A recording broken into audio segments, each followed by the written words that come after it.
আমি 3 মাসে 44 লাখ টাকা আজকে ইনকাম করছি না। উমর এসব নিয়ে তখন কি ভিডিও পারতো না বানাইতে? নাসা যে স্টিকটা বের করলো, যে থর্স অফ বিল্লাল তার পাম্প পর্যন্ত যাইতে পারে, সন্ত্রাসী প্রমাণ দিচ্ছে। যে পাম্প পর্যন্ত যাইতে পারে তার বাসা পর্যন্ত যাইতে পারতো না? অবশ্যই। এই কন্টেন্ট ক্রিয়েটররা কি রাজনীতি করে? তাদের ভিতরে এত দলাদলি কেন থাকে? কিছু গ্রুপ আছে, আপনারা দেখবেন উমরের সাথে এর আগে নাসা মিট করছিল, দেখা করছিল, জানেন কিনা? জি জি দেখছি আমরা। এদের সাথে এদের সম্পর্ক আছে। আমি কি আজকে ভাইরাল হইছি? না ভাই। আমি 3 মাসে 44 লাখ টাকা আজকে ইনকাম করছি না। উমর এসব নিয়ে তখন কি ভিডিও পারতো না বানাইতে? জি পারতো কিনা? জি ভাই পারতো। আমারে যদি মনে করেন পাগলামি, তাহলে এই পাগলামি বহু আগের থেকেই চলে। একজন থর্স অফ বিল্লাল একদিনে হয় নাই, আজকের এই ভালোবাসা একদিনে পাই নাই। প্রত্যেকের সাথে আমি কেন বলছি উমরের নিরাপত্তা জনিত সমস্যা আছে, কারণ এই জন্যই, কারণ আমার ভালোবাসার মানুষ ওটা দেখছে।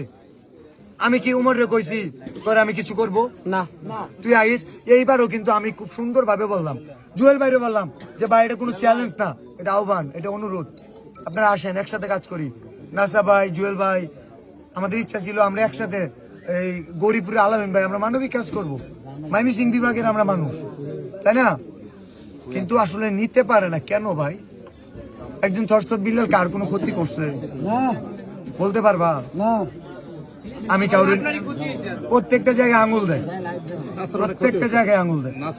নাসার যে স্টিকটা বের করলো, যে থর্স অফ বিল্লাল তার পাম্প পর্যন্ত যাইতে পারে, সন্ত্রাসী প্রমাণ দিচ্ছে। যে পাম্প পর্যন্ত যাইতে পারে তার বাসা পর্যন্ত যাইতে পারতো না? অবশ্যই। হাতে গোনা 10-15টা মানুষ ছিল। আমি তো এমনি ঘুরলে আমার সাথে 50-100 মানুষ থাকে। জি ছিলামও ভাই। আপনি বললে আমরা তো কারণ আমি যতটুকু রাস্তা গেছি সবাইকে বলছি, যদি কোনো সিন ক্রেডও করে মাইর খাইয়া কোনো এক ট্রাকিং এ যাবা না, কারণ গায়ের জোর দেখাইতে চাই না, ভালোবাসার জোর দেখাইতে চাই। এত হ্যাডাম 10 লাখ টাকা ম্যানেজ করো, নাইলে নিজের পকেট থেকে দেখো।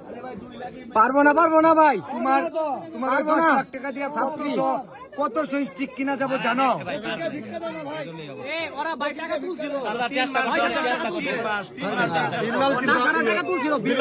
আমার যদি জীবনে চলে যায়, নাসার দোকানের সামনে আমি দাঁড়াবো, শেরপুর জেলা কোনো কন্ট্রাক্টর 2 টাকা দিছ, তোর বাপে দিছে? ভাই নাসা ভাই আপনার জন্য চেষ্টা করতেছিল না? চেষ্টা করতেছিল। এই যে 1 লাখ টাকা আমার কথা ধরেন, এই যে 1 লাখ, এই যে 2 লাখ, এই যে বাকি টাকা আমার হাতে বুঝাই দিব।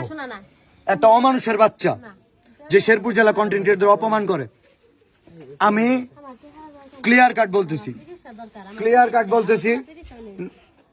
বলতেছি, নাসা ভাই বিনোদন শেরপুর জেলার কন্টেন্ট ক্রিয়েটরদের অপমান করার জন্য, সে যদি তার যদি এই অপমান সে যদি ক্ষমা না চায়, শেরপুর জেলার কন্টেন্ট ক্রিয়েটর আজকে থেকে নাসা ভাই বিনোদনের যে শোরুম আছে সেখানে অনশন করবে। This is loud and clear. বাকি টাকা সে দিবে, সে যদি না চায় আমাদের সাথে কাজ করবে, আমাদের সাথে ঘুরে ঘুরে কাজ করবে।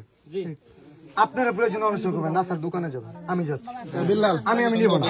আমার যদি জীবনে চলে যায়, নাসার দোকানের সামনে আমি দাঁড়াবো। ও কেন মানুষের ক্ষতি করে? শেরপুর জেলা শেরপুর জেলা কোনো কন্ট্রাক্টর 2 টাকা দিছ, তোর বাপে দিছে? এই নাসা 2 টাকা কাউরে দিছস কখনো? শেরপুর জেলা কন্ট্রাক্টরকে ছোট করে কেন কথা বলার? মুমতাজ কয় ডলার কামাইছো আজকে? কন্টেন্ট বানাবো না, মাসে কয় ডলার কামাও? $196, $200, $300, $400। মাসে $400 কামাই, $400 দে। তোর জুতা, তোর টয়লেট পরিষ্কার করা দিব দিয়া কোনো সমস্যা, $400 করে প্রতি মাসে দিস। তোর বাথরুম পরিষ্কার আমি করবো, $400 দিবি? সাইমন যখন কান্না করে বলতেছিল যে আমার কেউ নাই, এই সময় নাসা বলতেছিল, ও ছোট্ট বাচ্চা, ও বলতেছিল যে চোখ নষ্ট হয়ে গেলে কি হয়?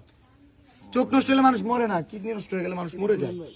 একজন অমানুষের বাচ্চা সে যদি কন্টেন্ট ক্রিয়েটর হয় এবং শেরপুর কন্টেন্ট ক্রিয়েটরদের বিরুদ্ধে আচরণ করে, সে শেরপুর শহরে আইসা বুক ফেলায়া কথা বলে এবং কলিমিয়ার পাশে একটা অমানুষ কিভাবে দাঁড়ায়, আমি এটা দেখতে চাই। শেরপুর জেলার কন্টেন্ট ক্রিয়েটর আজকেতে বলে রাখি, ভালো ন্যায়ের পক্ষে যদি কথা না বলো, মিলিয়ন বাবার মাজারে যাওয়ার দরকার নাই। মিলিয়ন বাবার মাজারে, এবং এটা জানতে হয় না, আমার কাছে তো তুমিও যাও, থরসব বিলালের মিলিয়ন বাবার মাজার, ঠিক আছে? আজকে থেকে মিলিয়ন বাবার মাজার হচ্ছে NASA fashion. So let's go to NASA fashion. Okay, let's go. NASA তুমি আসো, কাম।